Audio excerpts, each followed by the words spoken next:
Helmi Feliz sebut Rizik layak jadi presiden, kasus chat enak-enak aja belum beres. Ditulis oleh Sardi dari laman siwar.com. Habib ini yang mendukung FPI itu bukan karena Islamnya, karena tokohnya Habib. Coba kalau ketua FPI itu bukan Habib, tidak ada satu Habib mendukung. Ini banyak kawan-kawan ini tidak membedakan mana negeri yang menjalankan hukum Islam, mana yang negeri tidak menjalankan hukum Islam. Kalau kamu bisa menjual agama, apa sih yang ingin kamu jual? Jadi ustadz, kamu bisa kaya, dapat amplop dari mana-mana. Malah kalau sering main di media sosial, bisa jadi endorser produk yang juga menjual agama. Sesudah mimpi melihat Jokowi lengser sirna dengan menyakitkan, Helmi Feliz kembali membuat statement halu yang nampaknya makin parah, makin gak ada obat.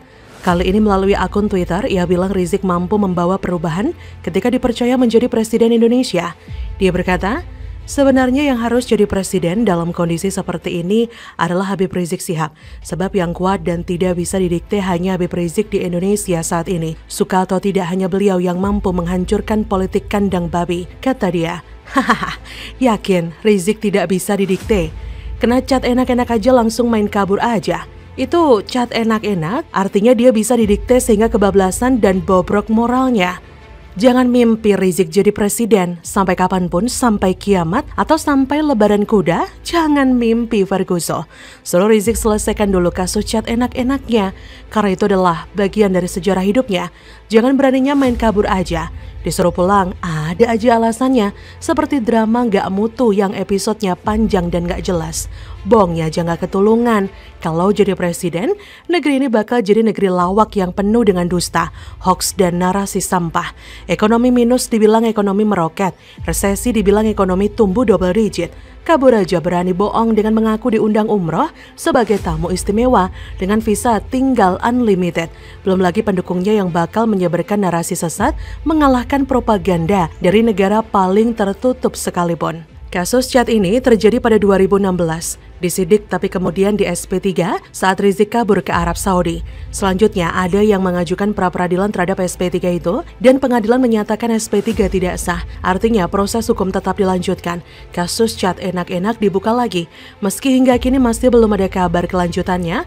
Menurut saya, mungkin ini menunggu Rizik keluar dari penjara atau disimpan sebagai kartu as untuk menekan Rizik agar tidak berulah dan petantang-petenteng. Lagi pula, masa presiden pernah kena kasus begituan? Indonesia bakal dihina habis-habisan oleh orang luar. Kita akan dianggap negara yang kekurangan orang hebat, sehingga orang kayak Rizik pun bisa diangkat sebagai presiden. Rizik jadi presiden artinya negara ini sudah nggak ada masa depan, Ferguson. Tinggal menunggu kehancuran. Helmi Feliz ini kadang sangat menyedihkan dan layak dikasihani. Apa dia itu nggak capek ya? Halu-halu dan sakit hati bertahun-tahun seperti itu? Kalau capek, setidaknya bisa istirahat. Halu dan sakit hati, boros tenaga coy. Lagi pula kalau Rizik mau jadi presiden, sebaiknya jangan di sini. Silahkan kembali ke kampung halamannya di Timur Tengah sana. Dan yang paling penting, seorang napi tidak akan bisa nyapres. Ini adalah ketentuan yang nggak bisa diubah kecuali ada amandemen undang-undang. Mantan napi bisa jadi presiden, artinya negara ini sudah dikuasai orang bego. Kelompok sakit hati, kelompok sumbu pendek, dan kadal yang nggak punya nalar. Jadi kesimpulannya, kalau Helmi Feliz bisa ngomong Rizik layak jadi presiden, kira-kira nalarnya serendah apa tuh?